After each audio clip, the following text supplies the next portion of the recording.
Hey, welcome. I'm Cath Nolan, once high-performing perfectionist good girl turned goddess of balance, kicking even bigger goals. This is the podcast where we make balance doable for busy, overstretched working women, embracing your voice, honoring your feminine power, and protecting your energy. This allows you to truly step into greatness for the sake of all you hold dear. This is balance, and I am so glad you are here claiming balance for yourself. So in the last 2 days, the last 24 hours, I've had 3 conversations with people who said, I don't know what I want to do when I grow up. These are all 3 were women. There was, one was an ex-client, an old client, new client. Another one was a mum from our last school. Another one was a mum from our new school. All 3 of them with this idea that this bubbling kind of discontent that I don't know what I want to be when I grow up. And it's been on my mind. And for 2 of these people, they didn't know what I did for a living when we had this conversation. This is just these bubbling conversations. So I think, and at this time of year as well, I think it's definitely a bit of a movement at the moment of people who are really questioning where they're at and what's next. So, and this time of year especially, Easter is always this time of year where people are a lot more introspective. So at the start of the year, we have these big goals and dreams and, New Year's resolutions. But I think that often the New Year's resolutions are kind of at a stage now where we take them with a little bit of grain of salt. People often think that they'll go back to work and, fresh start, fresh me, all I need is a holiday and everything will be fine.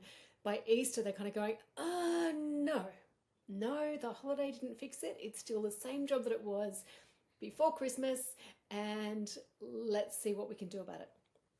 So we get this sort of really deep introspection.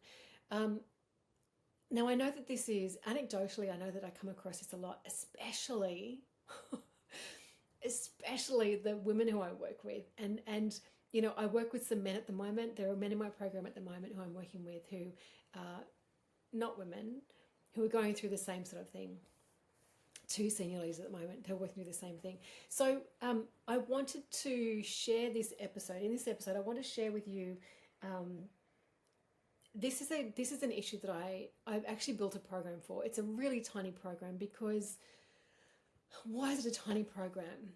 It only needs to be a tiny program. And the reason it needs to be a tiny program is because I've coached people through this thousands of times, literally thousands of times. I've coached people through this process. And because I've coached thousands of people through this process, it means that I can do it pretty quickly. Like we can sort of cover the bases pretty efficiently to give you the right questions, to give you the answers for where you want to be, right?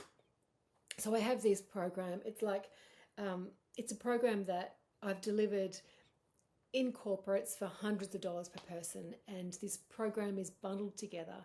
It's a series of short videos and questionnaires, activities you need to do. And it's $27. It's this super cheap bundle because it is this pain point that you just don't need to experience this pain. It is such a simple thing to step through. So it's a $27 bundle. It'll help you to answer those questions. I'm going to walk you through one of the tools that we use in that bundle. I'll walk you through that in this podcast. But before I do that, when the 3rd person said it to me today, I was like, what is going on here? Let's just do a bit of a dive into why is it that this feeling particularly hits in your 40s for women who followed the rules. Why is that? And why is it that, being successful doesn't mean being fulfilled? We know why that one is because often, I'm digressing, aren't I? But I'm going to stay with it anyway. So why is it that being successful doesn't mean being fulfilled? It's because at the start of our careers, often, unless you've done some really good, deep, values-based activities before you start your career, God, if only we did the same thing when we started our relationships, right? But if you haven't done that at the start of your career, then it means that you are likely to be on a career path that was either the sensible path. One girlfriend is in a brilliant job, brilliant career, has been with the same organization for a long period of time. And she's saying, so this is actually conversation number 4 in the last 5 days. And she's saying to me, I started in my career down this path because it was the path that made great money. And when, you know, she grew up with immigrant parents and earning a good income, security was really important for a woman. And that was the path that she was on. And she's loved her career path, but she's certainly questioning, what do I want to be when I grow up? Now that I'm actually have the time and the space to know myself a little bit more, what is it that I actually want to be doing? What is the way that I spend my time it's actually really important. So why is it that, what are we doing next? That's why people often get to the point where they're successful but not fulfilled, because they've followed somebody else's path, someone else's guidelines, someone else's expectations before they've actually worked out who they are. So why does this feeling hit in your 40s, especially for women? The first reason, I think what a mozzie bite on my lip, keep scratching, sorry. The first reason, if I sound funny, if I'll have to look at the camera in a second and see if I'm talking with a swollen lip. If I sound funny, that's why. So the first reason is this. The research shows that there is something called a midlife dip in happiness. Now, this is in some ways a little bit tragic and disheartening, but also it's a dip, not a straight line. So it's also encouraging, right? So it's called a midlife dip in happiness. Now, this is out of the Very Well Mind. The research is covered in the Very Well Mind. So this research shows that happiness often follows this U-shaped curve, dipping in midlife. For women, this dip tends to occur around 40, while for men it's around 50, which is really interesting because it's midlife curve and women live longer than men do. So I don't know how they figure those numbers. But anyway, the midlife dip in happiness. So, and they say that this period is often marked by feelings of dissatisfaction and a desire for change. So, you know, I know when I was younger, there was certainly this stereotype that, you know, men going through midlife crisis would, you know, start to drive a sports car and leave their wives for a, you know, younger model. And yet for women it's obviously quite different. We're often there's lots of reasons. I think, I mean, in terms of relationships, there's lots of press at the moment about menopause being one of the key drivers for divorce at around this age, 40 to 50, or 40 to 50, 45 to 55, I guess, with perimenopause, menopause. But in actual fact, this data is showing that even if you've got your menopause stuff under control, even if it's not an issue for you, there is still this midlife dip in happiness that happens for men and women. Okay, that's the first one. Midlife dip in happiness. Oh, yay!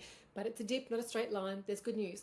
Second one, unique midlife challenges for women. Women in their 40s, 50s, as I said, they've got these biological challenges. There's changes, there's work-related issues, there's family responsibilities, financial concerns. There's the gender pay gap that becomes more and more pronounced the older that you get. So when you look at the gender pay gap, when you look at the gender gap for women's pay, the number that you see is an average number.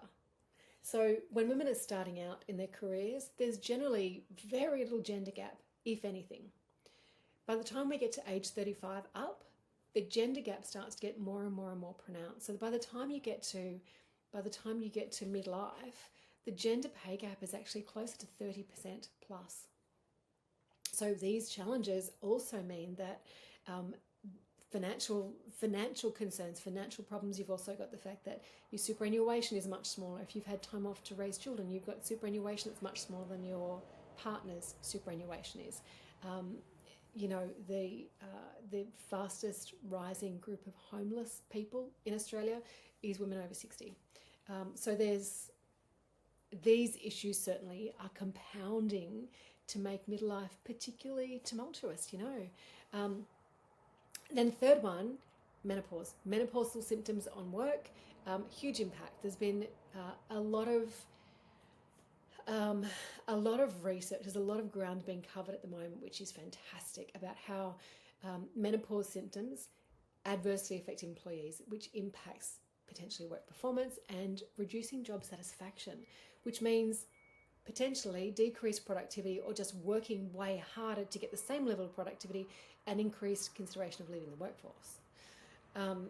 More of that question of what is it that I want to be doing when I grow up? That was number 3. Number 4, job satisfaction, health implications. There are studies that show, medical journal studies have shown that when you have job dissatisfaction earlier in your career can actually lead to negative health effects by age 40. So, and that includes increased levels of depression, sleep problems, excessive worry. My goodness, it's compounding, right? And the last one, this was another conversation I was having with another coach client last week. There's a perception of declining value in the workplace. Now, that's definitely not across the board. It's definitely not across the board. And I think that not all of the times that you feel that you are devalued because of your age, not all of those times it's true, but some of those times it's definitely true. Some of them are a messaging issue, and that's an easy fix. That's an easy fix as far as securing the next role.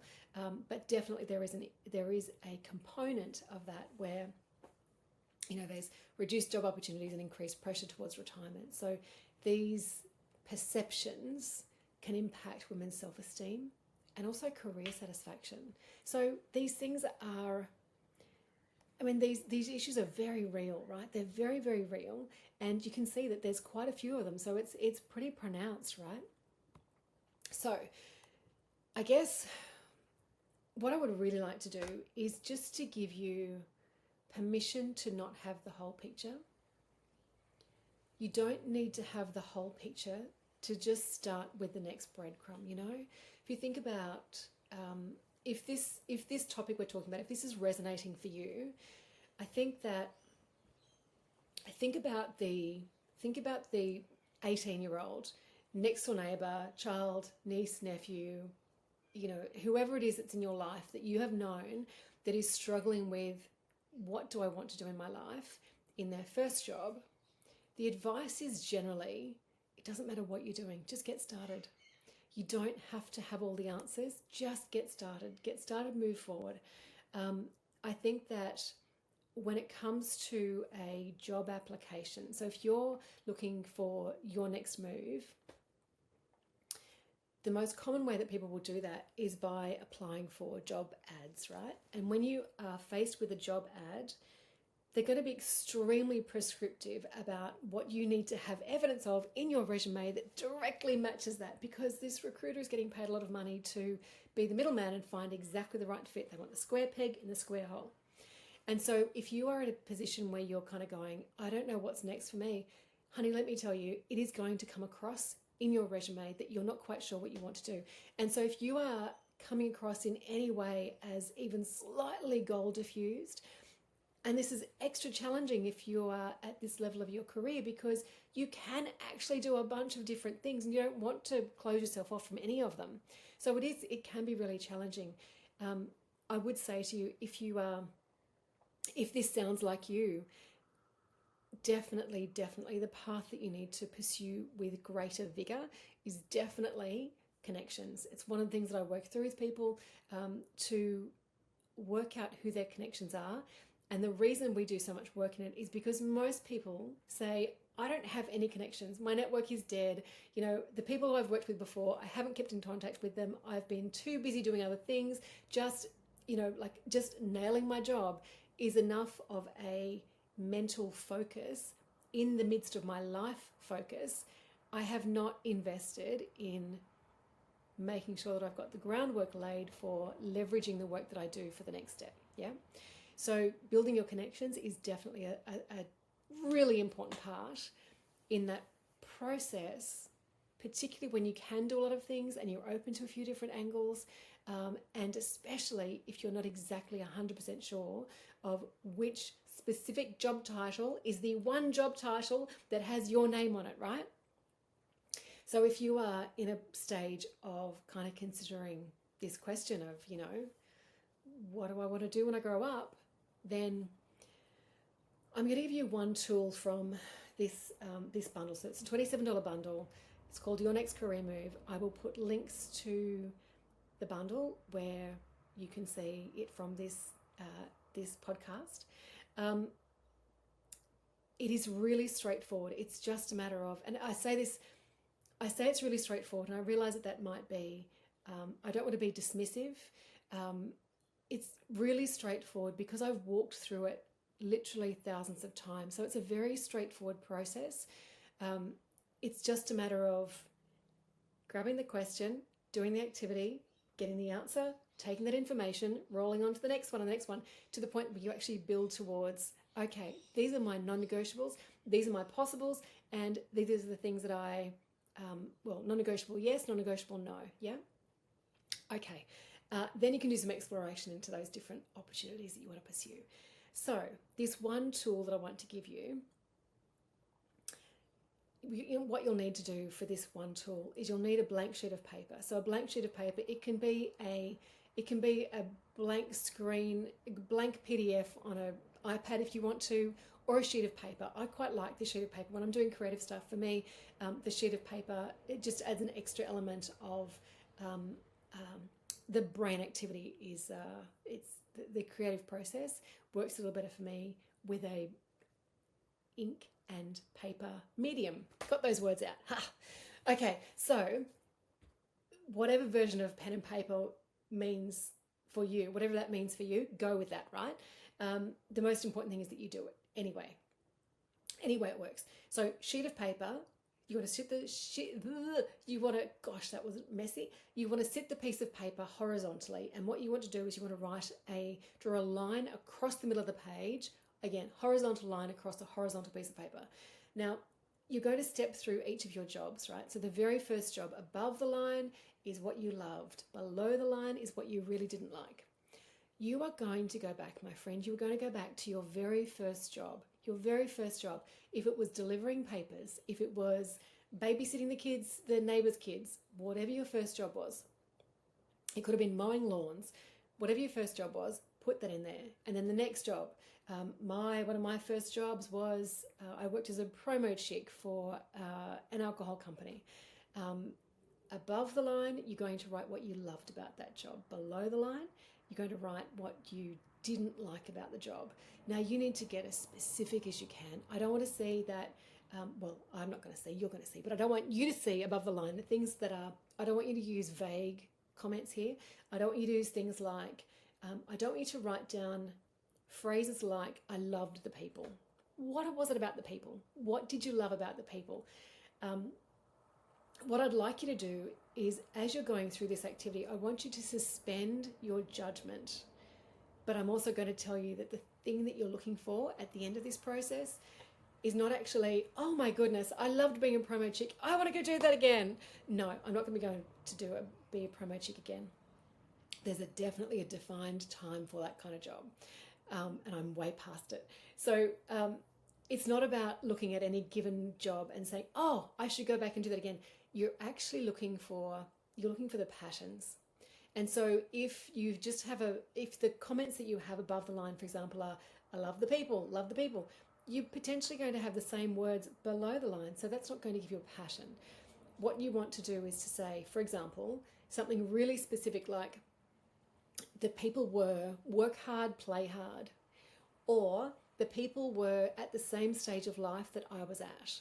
So when I worked as a promo chick, one of the things that I loved was that the people who I worked with were at the same life stage that I was at. So we would work together and we would hang together afterwards. We were all at uni at the same time. So we had similar crazy schedules and the work fit really well around those schedules. And so it was a really good social crew.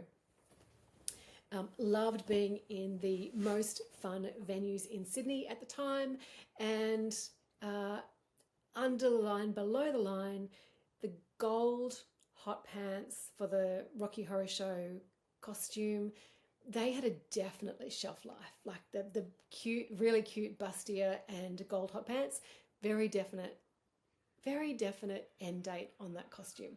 And to be honest, some of those, the couple of sexual assault issues that I faced in the time, they also had a really definite end date on those. Working with people who looked out for you and were protecting you, that was beautiful. But being in a situation where you needed that, Not so good. So this is what you're going to work through, right? So above the line, you're going to list each of the jobs. Across the page, you're going to list each of your jobs from very first job to now. Above the line, you're going to write down so that you've got the name of the job up top. Below that, you've got what you loved about the job. Then you've got that horizontal line slicing the page. And below the line, you've got what you disliked about that job. You're going to work through this process for each of your roles. This is going to give you some clarity way beyond the job title.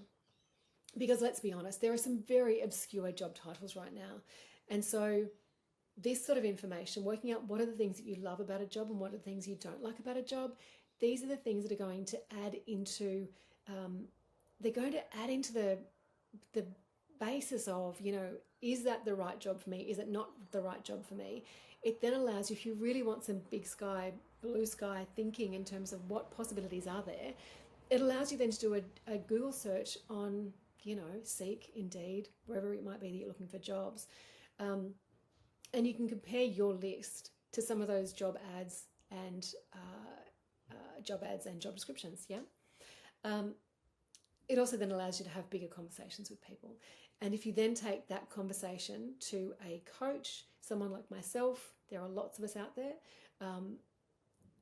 it gives you the bare bones to say, okay, what do these things look like? In fact, if that is your basic question and you just want that one question answered, like what are the options for me? Goodness me, stick it into ChatGPT and see what it comes up with. I'm sure it'll give you a bunch of options, because at this stage, when you are really genuinely in that space of, what is next for me, it's just about data. You just want to collect data. The more objective you can be about the data that you've got, and I've just told you to use your passion and tell me what your passion is. So gather that data, that's your data. Gather that data, pop it into something like a ChatGPT, roll it into a human conversation with a coach who can be objective. I'm using my words really cautiously here, because when you take this information, if you take this information and you speak to someone who knows you really well, they're going to have a very particular perspective around the sort of job that you should be doing. And it's likely to be based on what they know of you and what they like to do themselves. So for example, somebody who has always worked, someone who's worked in one organization for their whole lives and really values a sense of security, that person is unlikely to be jumping for joy when you say to them, I'm really thinking about going into business selling clay models. Now, I realize I've used a terrible example, because maybe the idea of clay models is not a particularly fabulous idea right now, or at any time. However, my point is that when you speak to someone who knows you, their perception, their answers are going to be clouded by their perception of what's safe to them, and also what they know of you.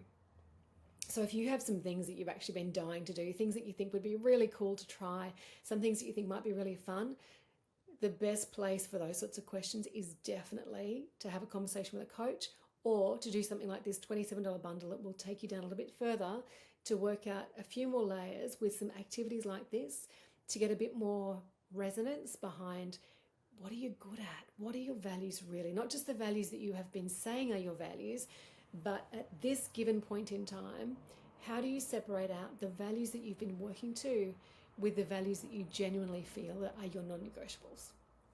So if you are also thinking, what's next for me? What is it that I want to be when I grow up? It doesn't necessarily have to be a career change. There are lots of other paths that you can explore in order to meet this need for doing something that is more of a passion project or more of an interest to you. It could just be that you've outgrown your boss, and your boss is the one who you need to leave, not necessarily your career path, just your boss. So there's so many different options, but I hope that if you are asking this question, then please know that you are not alone. This is a very real and very normal question to be asking, and I hope that this tool has helped you. I hope this career map tool has helped you. It's actually also in one of my books, that Don't Be Asked. Anyway, So there are lots of resources available to you. If this episode has resonated with you, please drop me a message. Wherever you're listening to this, drop me a message and let me know.